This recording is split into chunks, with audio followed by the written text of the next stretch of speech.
Mythical creatures वाली story हम सबको बहुत पसंद आती है, फिर चाहे वो गेम ऑफ थ्रोन्स का ड्रैगन हो या फिर कोई दूसरा खतरनाक मिथिकल क्रीचर्स। फिल्मों में इन जीवों को देखते हुए एक बात को लेकर हम पूरी तरह श्योर रहते हैं। हमें लगता है कि ये मिथिकल क्रीचर्स सिर्फ फिल्मों तक ही सीमित हैं और ये रियल लाइफ में एग्जिस्ट ही नहीं करते। लेकिन आपकी सोच पूरी तरह सही नहीं है, क्योंकि ऐसे कई मिथिकल क्रीचर्स हैं जो न सिर्फ रियल लाइफ में एग्जिस्ट करते हैं, बल्कि कभी इन जीवों का जंगल में राज भी हुआ करता था। अगर आपको खतरनाक मिथिकल क्रीचर्स को देखकर डर लगता है, तो फिर जब आपको पता चलेगा कि ये रियल लाइफ में भी एग्जिस्ट करते हैं, तो आपका डर और ज्यादा बढ़ सकता है। साथ ही इस वीडियो में आपको कई नए जीवों के बारे में भी पता चलेगा। तो आइए देखते हैं मिथिकल क्रीचर्स का रियल लाइफ वर्जन।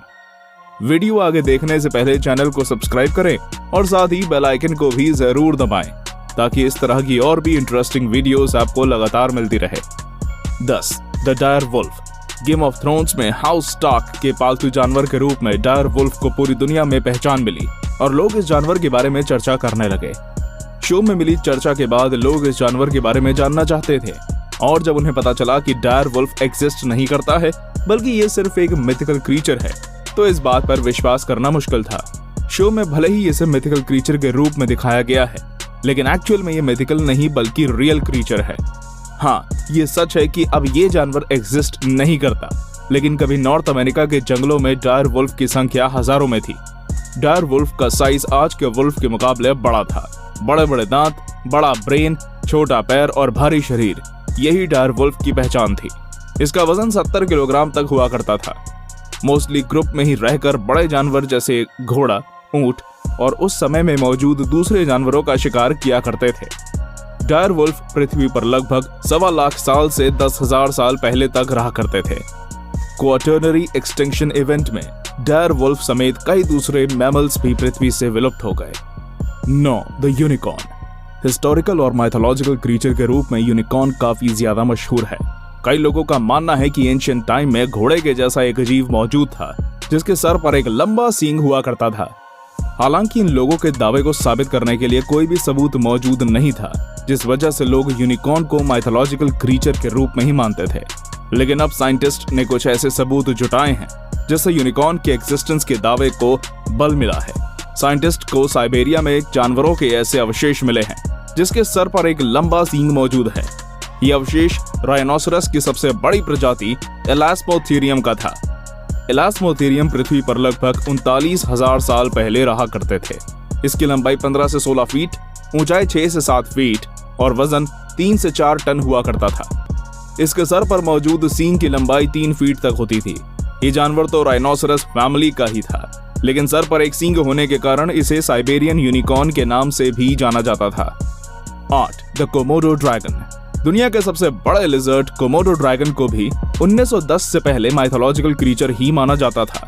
इसके बारे में कई कहानियां प्रचलित थी, लेकिन एग्जिस्टेंस से रिलेटेड कोई भी प्रूफ किसी के पास नहीं था। इस वजह से ज्यादातर लोग इसे माइथोलॉजिकल क्रीचर ही मानते थे। हालांकि कुछ लोगों का कहना था कि ये लिजर्ड इंडोनेशिया के कोमोडो आइलैंड पर पाया जाता है। लोगों से सुनने के बाद 1910 में लेफ्टिनेंट वैन स्टेन हेंसब्रोक ने आइलैंड पर जाकर लिजर्ड के बारे में पता लगाने का फैसला किया। हेंसब्रोक ने एक 6 फीट कोमोडो ड्रैगन को मारकर उसकी स्किन और कुछ तस्वीर जूलॉजिकल म्यूजियम को भेजा।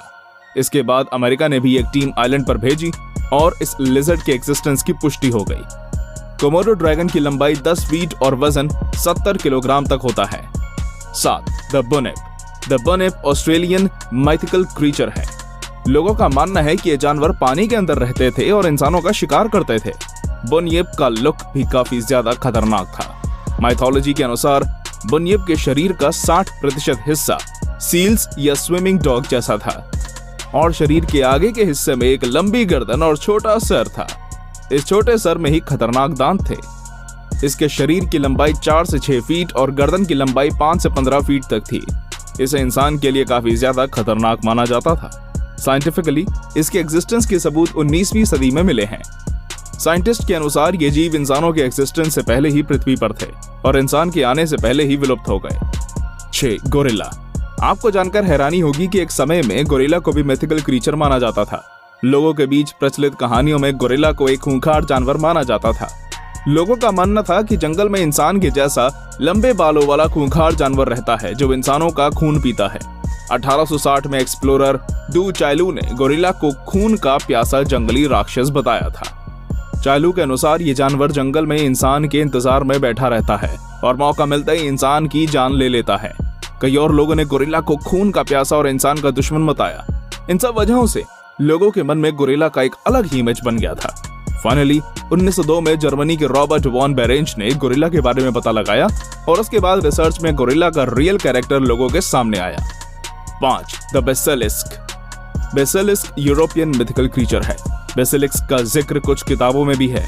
प्रचलित कहानियों के अनुसार बेसिलिस्क पृथ्वी पर मौजूद जीवों में सबसे ज्यादा खतरनाक था। ये सांप की प्रजाति का एक विशाल जीव था जो सिर्फ अपनी एक नजर से ही लोगों की जान ले लेता था। वहीं कुछ बेसिलिस्क अपने मुंह से आग भी निकालते थे, just like dragons. Modern history में इस विशाल जीव का कोई सबूत नहीं है, लेकिन एक्सपर्ट्स का मानना है कि आज का जहरीला किंग कोबरा ही बेसिलिस्क था। किंग कोबरा भी इंसानों के लिए इतना ही खतरनाक है जितना बेसिलिस्क के बारे में बताया जाता है। 4. The duck billed platypus. The duck billed platypus का डिस्कवरी साइंटिस्ट के लिए किसी सरप्राइज से कम नहीं था। इस जीव के बारे में भी कई माइथोलॉजिकल कहानियां प्रचलित थी और सभी इसे मिथिकल क्रीचर ही मानते थे, लेकिन 1799 में इसे पहली बार ऑस्ट्रेलिया में देखा गया। प्लैटिपस फैमिली ऑर्निथोर हाइनिशिडे और जीनस ऑर्निथोर हाइनिशस का एकमात्र जीवित प्राणी है। इस फैमिली और जीनस के दूसरे जीव लगभग 15 मिलियन साल से 167 मिलियन साल पहले रहते थे। ऐसा माना जाता है कि मॉडर्न प्लैटिपस डायनासोर के जमाने में भी था।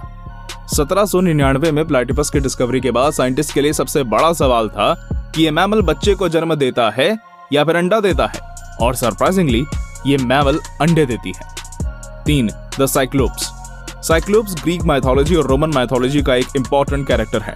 माइथोलॉजी के अनुसार साइक्लोप्स एक आंख वाला क्रीचर था। साइक्लोप्स का शरीर और बाकी सभी कैरेक्टर्स इंसानों जैसे ही थे, लेकिन इसके माथे पर सिर्फ एक आंख थी। 5 से 3 सेंचुरी बीसी के बीच कई राइटर्स ने भी कहानी और कविताओं में साइक्लोप्स का जिक्र किया है। माइथोलॉजी पर विश्वास करने वाले तो साइक्लोप्स पर विश्वास करते हैं, लेकिन इसके एग्जिस्टेंस से रिलेटेड कोई भी सबूत अब तक नहीं मिला है। कुछ समय पहले साइंटिस्ट को एक गुफा से कुछ अजीब खोपड़ी मिली थी। इस खोपड़ी में माथे पर एक आंख का आकार बना हुआ था।